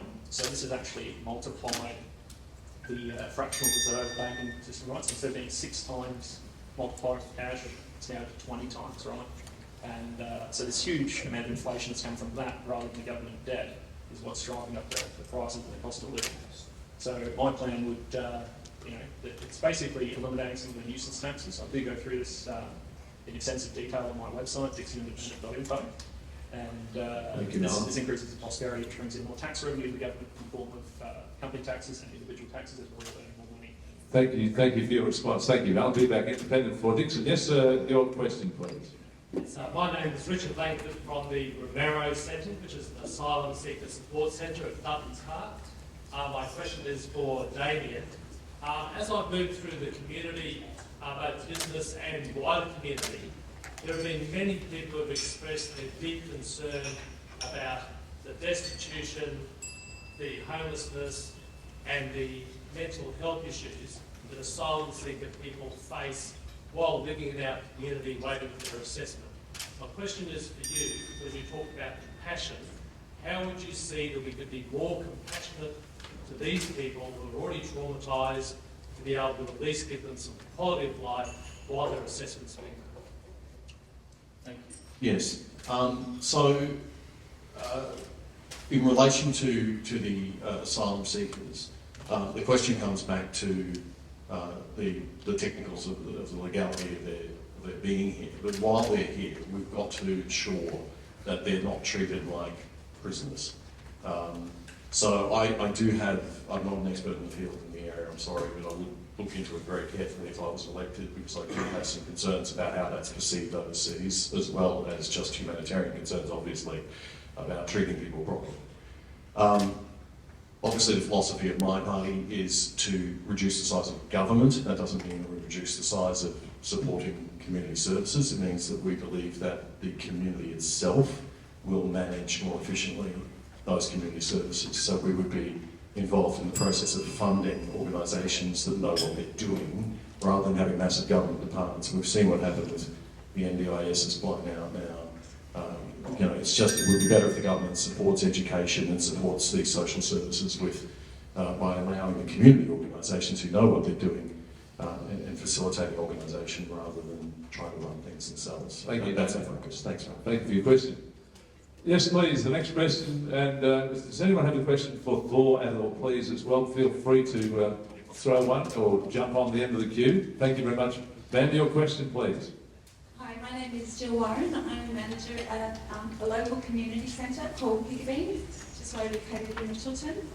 My question is around social housing or affordable housing for people. I just want to preface the question by saying that recently I have met people who have become homeless due to either mental health issues or to affordability. So what can be done about this, and how can people stay in touch with those real issues? So I'd like to ask Peter Dutton a question, and also Ellie Franks. Well, thank you for the question. Thank you for the work that you do at Piccabeen, which obviously is a very important organisation within our community, and Austin Ryan provides support right across the two areas. So the federal government obviously provides support to the state government. As you know, you work closely in the seat with the state governments at a different rate around the country. It's got to be said, have success and failure in social housing. So we provide our funding to the states. Some states, I think, do it exceptionally well, others are lagging behind. And in Queensland, to be fair, it's a mixed bag. We provide support through rental assistance, which the state government doesn't provide to people who are on welfare payments, for example, and those including migrants, including people on aged care pensions, etc. And we provide that support directly to them to provide them with the opportunity to go into housing and to supplement the support that the state's providing. So predominantly it's a state issue, but we provide support through the states. Thank you, Peter. Ali. Thank you for your question and the important work that you do. Obviously this is a huge issue right across Australia.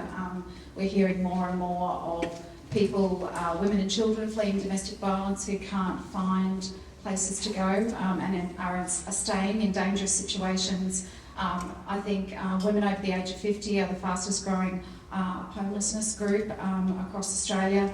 I think the federal government needs to take more of a leadership role in this. We have announced that if elected, we will have a national housing fund. We've committed, we do need to build more social and affordable homes. We have to.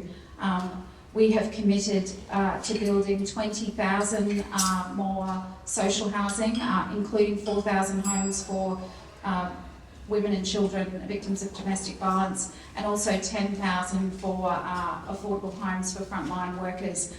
This is a real issue across the country. It's very important. Thank you for your question. Thank you, Rose. No, there is, anything that has something to say there? Yeah. Thanks for the question. So obviously, you know, the need for public housing and homelessness being on such a rise is that we're in a dramatic housing crisis. You know, prices have ballooned out of control. You know, a lot of people my age have given up on the idea of even owning a home. So it's clear that we have a crisis that we need to address there. The Greens have got a comprehensive plan around building 1 million homes across the country, 750,000 of those being beautiful, well-designed, fitting in with the look of the local area for social housing to get on top of the ballooning waiting list that we have, because it's just completely unsustainable and out of control.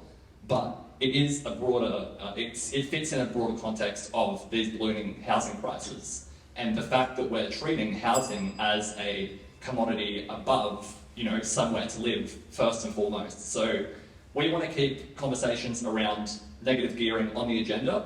We're saying that for people who own more than one investment property, that negative gearing should be scrapped and phased in. You know, we're not going after mum and dad investors here. We're not after people who just want one investment home. We're after people who are driving the property market as a for-profit model and making housing unaffordable for the masses. It's just not okay. Thank you, Vinny. Vinny from the Greens. Janine, want to say something in response to that as well?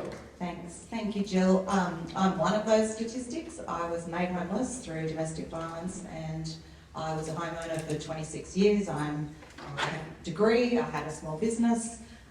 So we need laws to end domestic violence so that we don't have the crisis of women over 50 being our highest homeless statistic. We need affordable housing, but we can also support women and children to stay in their homes. So at the moment, there's no government support. There's no housing. I was on a waiting list. I don't know how long. There was no rentals at the time that we were made homeless. So we were lucky that we found a rental here in Capera after 4 months of having to stay with family and friends. We were lucky we didn't have to go to a refuge, but you know, we've seen with the pandemic that crisis happens to anyone and everyone, and we need supports, government supports to help. Thank you, Janine. Peter Dutton just would like to say something about that.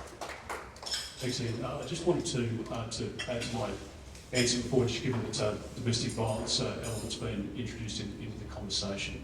One of the reasons that we have, there's been a lot of discussion about debt this morning. One of the reasons that we do have a high level of debt at the moment is we've put a significant amount of money over the course of COVID into both domestic violence services, so for refuges, for the NGO sector, to provide support, particularly where people have been, you know, forced to isolate in a home environment where there may be domestic violence, and also to address mental health issues as well, of which there is a greater prevalence over the course of COVID, again as a result of the pressures that people are under in confined spaces, etc. We've also, though, put a lot of money, a lot of support into there was some comment about it before, but allowing a smaller deposit of 2% where the government underwrites the rest, so that women in particular who come out of relationships and don't have the finances that they would have earlier in their working life to be able to go into the purchase of a house. So there are a number of ways in which you can provide support for women who are victims of domestic violence to go into housing and secure housing, which is a fundamental right, and there's some of the ways in which we've been able to provide that support. Thank you, Peter Dutton. Hopefully that answered your question. Dawn, would love the question. Sorry, Peter? My question is, why didn't you do that during COVID? We've got a $20 billion black hole in JobKeeper. Now, if you'd spent that money actually creating social housing and affordable housing, we'd be a lot better off as a country. Yeah.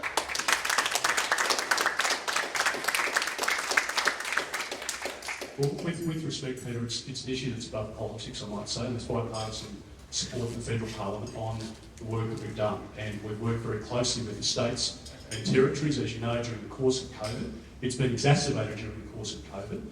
because of, as I say, people having by state health mandates, the requirement to stay in a household where there is the potential of domestic violence. So the money that we've provided has been ramped up considerably over the course of COVID and remains in place and will continue at that level, at that very high, much higher than we've known in any time in our history. And all of us feel very passionately about it, but it is not a political issue, and the money has been provided directly to those services at a record level, and indeed to the state government for public housing, but also to help people into their own loan so that they can go into their own home to provide a roof over their heads for them and for their children. Thank you very much, Peter. Thank you, Peter, as well for that. Does anybody have a question for our mate down the end, the independent standing for Dickson? We have Thor, who would love a question from the floor. Do you want to jump? Can we jump the queue for Jonathan? Just so you've been waiting now, I know.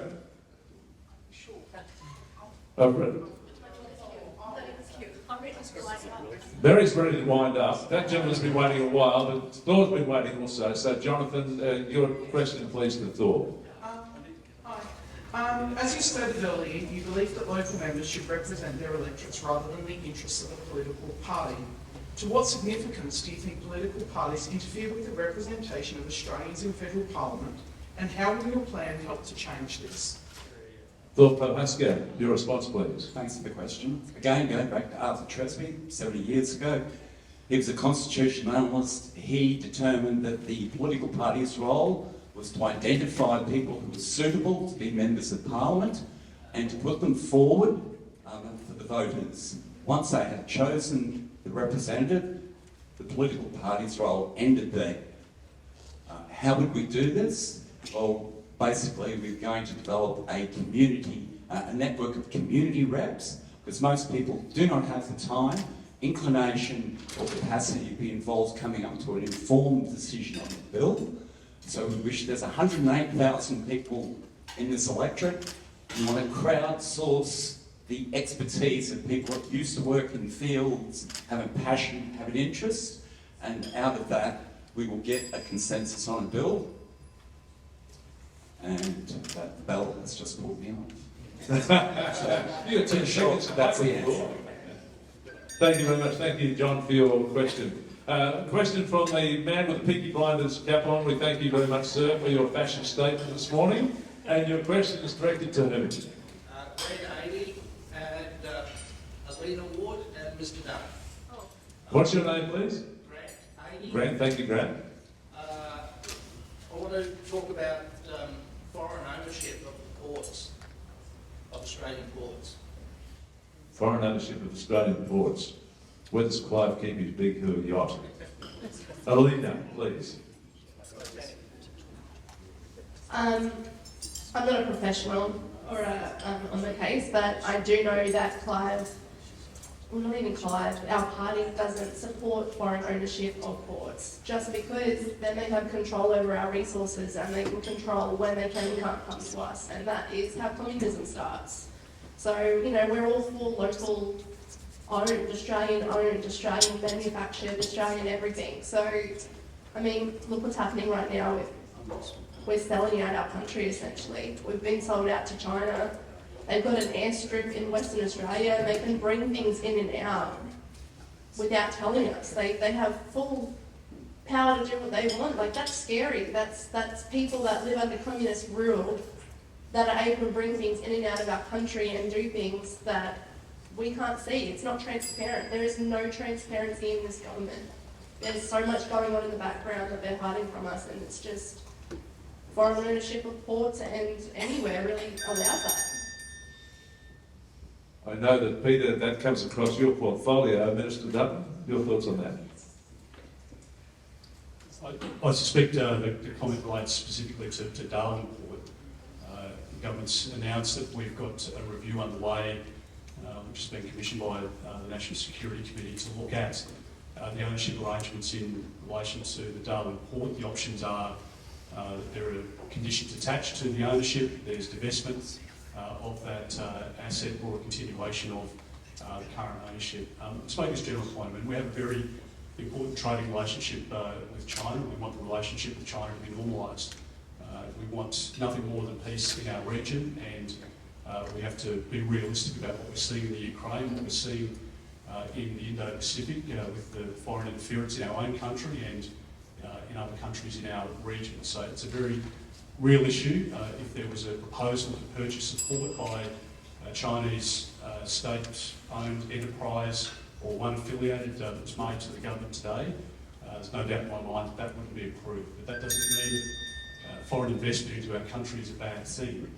It's helped underpin the success of our economy and the reason that we're in a strong position today. So we have to take decisions primarily in our national security interest, but that doesn't mean that we need to exclude people or undermine one of the fundamental elements of the success of our economy, the reason people in employment have jobs, etc.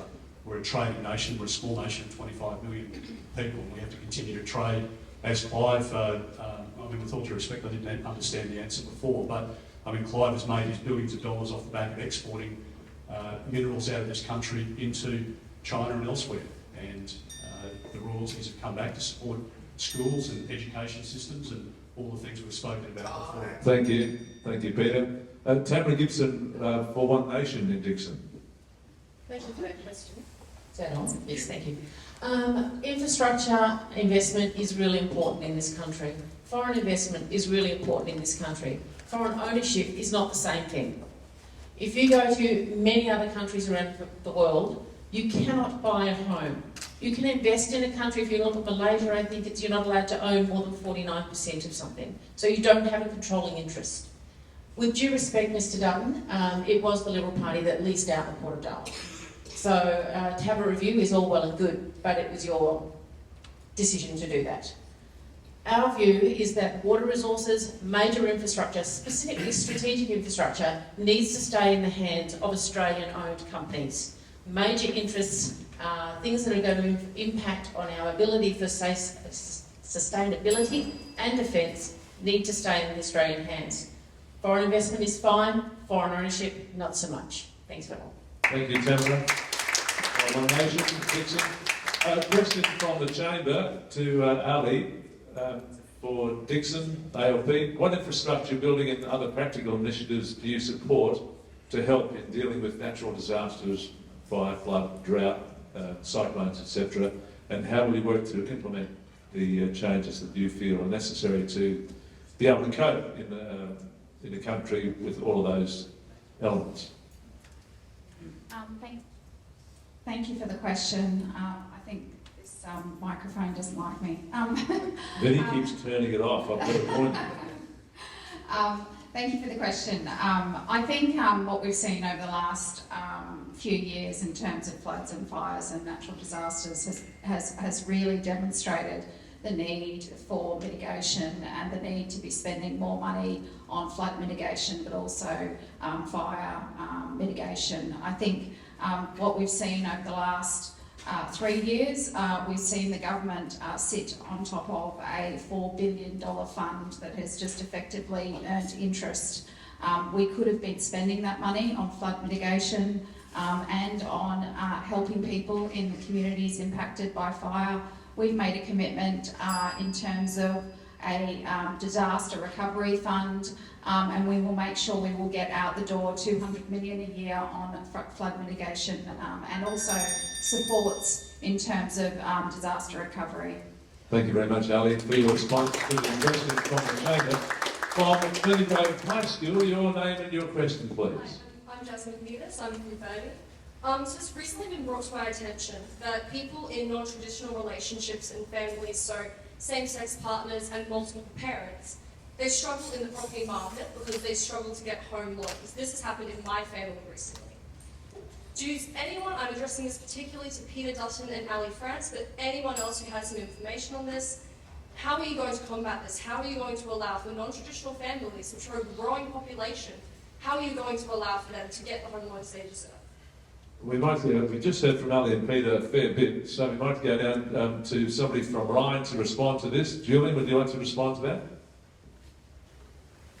Sure, very happy to respond. Look, I'm not aware of that particular situation, but I'm very happy to speak to you after this and understand that. I mean, I sit on the Economics Committee and in Parliament we get the opportunity to question the bank CEOs regularly about these sorts of things. I've made particularly progress on something that I'm passionate about, which is abusive messages via banking platforms. So I'm very happy to raise that with the banking CEOs myself. If you can give me the example of where they've struggled, because I mean, obviously, as a government, we don't want to see that discrimination. We've worked hard to remove it from legislation, and if that's still permeating within something as important as our banking sector, we want to help you address it. That's what we're here to do. So we'll talk after. Thank you.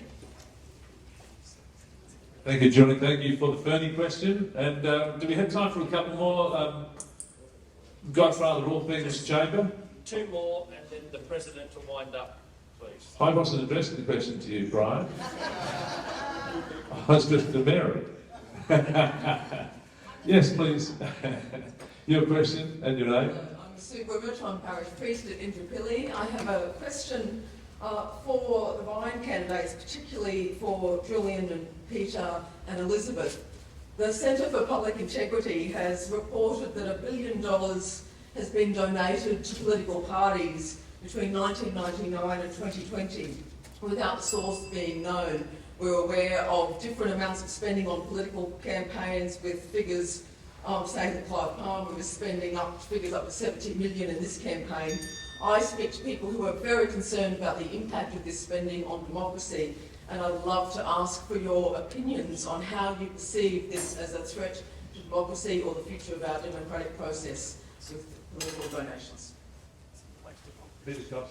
Oh, sorry, thank you. I'm going down the line. Look, absolutely. Well, I can tell you for a start that I don't take any developer donations. I also don't take any donations from anybody other than branch members and people who actually want to donate to the campaign. Now, we have a $1,000 real-time disclosure. So anybody who gives us an amount over $1,000, that real-time disclosure goes into the AEC within, I think it's 3 days. So we address that in Queensland State Parliament. So we follow the Queensland State Parliament regulations around donations, so that we don't do the federal one, we do the state one. Okay, when we campaign in Queensland. But look, I understand your concerns around that, but people should also have the ability to donate to the democratic process. That's also large companies as well. They have the right to actually do that. The problem is when they start getting money from mates. That's when it becomes a problem, and that's why we need a federal ICAC with teeth. I believe around the central need for a federal ICAC with teeth, and that is because the 2 old parties do take massive corporate donations. We as Greens do not. And those massive corporate donors expect a quid pro quo, or they expect a return on our investment, and this is why this system is absolutely corruptible. We only accept personal donations. So we're now in an environment where millions and millions of dollars go into the coffer of the 2 large corporatised parties. In return, we as taxpayers are subsidising, for example, the fossil fuel industry to the tune of $12 billion a year. That's you and I are doing that, and there's very little return for that. Many of those billionaires do not pay tax and take their profits offshore. So that is ultimately undemocratic, whether there's an argument about corporations but having the right. So that's our fundamental problem in Australia, and we are working to change it through our actions and through our promotion for a federal ICAC with teeth. Thank you, Elizabeth. Julian. Thanks very much, Ian. Well, I don't equate donations to those things because we also support, as taxpayers, renewable energy as well, and there's significant donors to these teal independents with strong renewable energy who seem to make a lot of money off those policies. The other people that Peter did mention is unions that he takes donations for, and of course if they're not, you don't class them as mates, I don't know what you do class them as, and you deal in IR policy. So I think the important thing is that we all follow the rules, the same rules that are set out in terms of disclosure and all the rest of it, as I myself do. I'm not like the Labor Party where they can just get a union to write a cheque. Everybody who donates to my campaign does it because they're convinced that I have a local agenda that is worth supporting. And certainly that doesn't equate for anything any more than it would equate to your IR policy, Peter, when you take very significant donations from the unions. Thank you very much, Julian, and Damien Curry from the Liberal Democrats in Ryan. Thanks, Ian. I just wanted to make a quick point that I support everything that Julian said just there, but also I think we need to liberalise even more. I think everybody has a right to spend their money however they want, and if they want to support a political candidate, we have to go and prove ourselves. I'm new to this process. I can disclose that my budget for my campaign is about $40,000 to $50,000, depending on whether I get to the 50. But I would like to just ask the question of Elizabeth, where are you getting all your money from? Because you've got a lot of money, and you're saying you're not taking donations above $1,000. But the Greens, if you have a look in our area, the number of Greens, I can tell you, it's a six-figure campaign that you're running advertising-wise.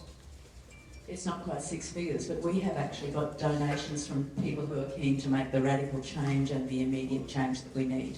And they are all personal donations, and they are disclosed. So we've just been very successful at fundraising because people want the change that we are offering in this space. Thank you, Elizabeth. Thank you for the spirited discussion and debate. And so your final question this morning, thank you. My name's Jeff Moore, and I've got questions for Janine and Libby. So my question is, it's actually been borrowed from the very first question asked. Summarise your party's long-term vision for Australia. Janine? Thank you. Well, our long-term vision is we are looking at job creation. We are looking at a federal ICAC. We're looking at ending DB. We're looking at putting money into education, health. We don't have the access to funds that the major parties have, but innovation is probably a key area that we support. Small business, we need to, we have a wages crisis, and small business growth and wages go hand in hand. So I know the time and effort that we put into our businesses, and we're families, we have children, I have 3. So our long-term vision is human-centric. We're looking at supporting each individual, each unique individual in our community, and that's my vision would be to be a representative of our community of Ryan. Thanks. Thank you, Janine, and Elizabeth's going to be very quick. I'm going to be very quick because I'm going to reiterate that equation I mentioned before. Immediate real action on climate change, that's for the future survival and the thriving of the young people, that generation that we have with us today. So real action on climate change equals the way we have a thriving economy. If we do not act on climate change, we will not have that, and that equals how we support everybody in our community, all of the vulnerable people we've been talking about, and the future for the young people. That's our plan. Thank you, Elizabeth. I love your bling nail polish. It goes well with the microphone. Very quickly, thank you, ladies and gentlemen, for the questions this morning, the responses from our candidates for Ryan and Dickson. And I might really quickly give Damien 2 words to sum up the 2022 election campaign, or 3 words, but no longer, and quickly, because the bell ring is going to go crazy with this off-the-planet question. The greatest opportunity we've ever had. Thank you very much. Julian? I need your support to continue to deliver locally. Thank you. Thank you, Elizabeth. Oh, sorry, no. Immediate change and immediate action on climate change essential for survival. Janine? Equality, integrity, climate action, and demand better. Peter Cossett? Opportunities for all. Axel? Change the way we do politics, changes here, and we're going to listen to you the whole way. Elena, thank you. More jobs, more Australian made. Thank you, Peter Dutton. Keep our country strong and safe. Alan? Better government requires better voters, so research your candidates and make an informed decision. Tamara? Australian owned, Australian made, and Australians first. Ali? Labor for a better future. Vinny? Don't turn my microphone off. Evidence-based policy that supports real people, not billionaires. And Thor? Australians need to reclaim the floor of Parliament. Thank you very much. Ladies and gentlemen, you put your hands together and thank our candidates who put their hand up and said, I'm going to stand in my seat because I want to do something for others. So thank you, Thor, Vinnie, Ali, Tamara, Alan, Peter and Alina, Axel, Peter, Janine, Elizabeth, Julian and Damien Curry bring up the rear. Thank you, ladies and gentlemen. Thank you at home for watching our video this morning, and I hope you've enjoyed the entertainment, the spirited debate from our members of the panel. Thank you for the Hills Chamber of Commerce. I'll now hand you back to Mary. Thank you very much.